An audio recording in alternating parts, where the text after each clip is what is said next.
Dulu, Indonesia adalah negara pengekspor minyak dan member dari OPEC, negara-negara pengekspor minyak. Namun, ketika produksi menurun terus dan kebutuhan meningkat, maka di tahun 2005 Indonesia keluar dari OPEC karena Indonesia mulai mengimpor minyak. Kebutuhan saat ini adalah 1,5 juta barel per hari dengan produksi sendiri 800.000 barel per hari. Ini membuat Indonesia sampai akhir zaman akan menjadi negara pengimpor minyak. Dari BBM tersebut, berapa sih yang untuk konsumtif dan berapa sih yang untuk produktif? Ternyata yang konsumtif 60% lebih itu untuk kendaraan roda 2. Lalu untuk yang produktif kemana aja? Salah satunya yaitu untuk power plant atau pembangkit listrik tenaga gasolin atau solar atau juga LNG. Bagaimana kita ke depan mengurangi impor tersebut sementara BBM kebutuhannya meningkat? Pengalaman pribadi saya mungkin bisa jadi solusi. Saya memiliki perusahaan teknologi bernama Laxel Teknologi. Perusahaan kami tersebut berhasil menghilangkan flare gas di Singapura.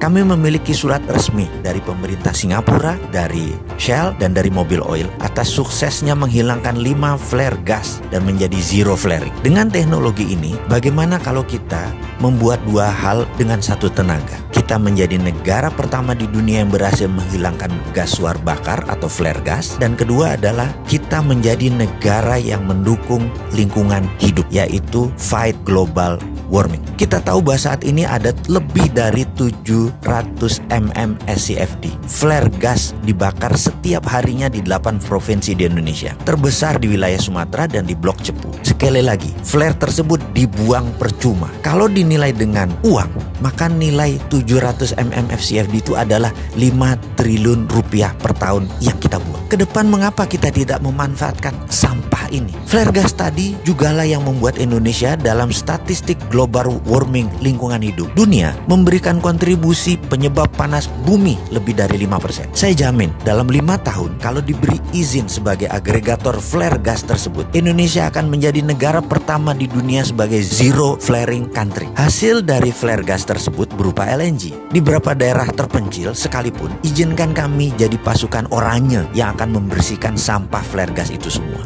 LNG-nya bisa masuk PLN. Energinya PLN kan masih kurang. LNG tersebut bisa PLN beli dengan harga murah dan distribusikan ke pembangkit listrik tenaga gas atau pembangkit listrik berbasis gasolin, biasanya juga dual combustion, bisa pakai gas, bisa pakai BBM. Ditambah lagi ada 18 power plant di Indonesia Timur yang pakai BBM yang bisa diganti gas. Untuk ini ada kelebihan yang lainnya. Pada saat regas gas LNG tadi, ada dingin terbuang kira-kira minus 170 derajat Celcius yang bisa kita tangkap untuk dibuat cold storage untuk ikan. Cold storage tadi untuk meningkatkan hasil nelayan di mana energinya gratis. Tentunya cold storage tadi disiapkan oleh pemerintah. Hal itu semua akan mengurangi import gas 5 triliun per tahun. Juga PLN mendapatkan LNG. Apa syaratnya untuk itu semua? Cuma 2, yaitu PLN menerbitkan GSA, Gas Sales Agreement, dan negara kasih izin flare gas agregator. Semoga ide ini bermanfaat.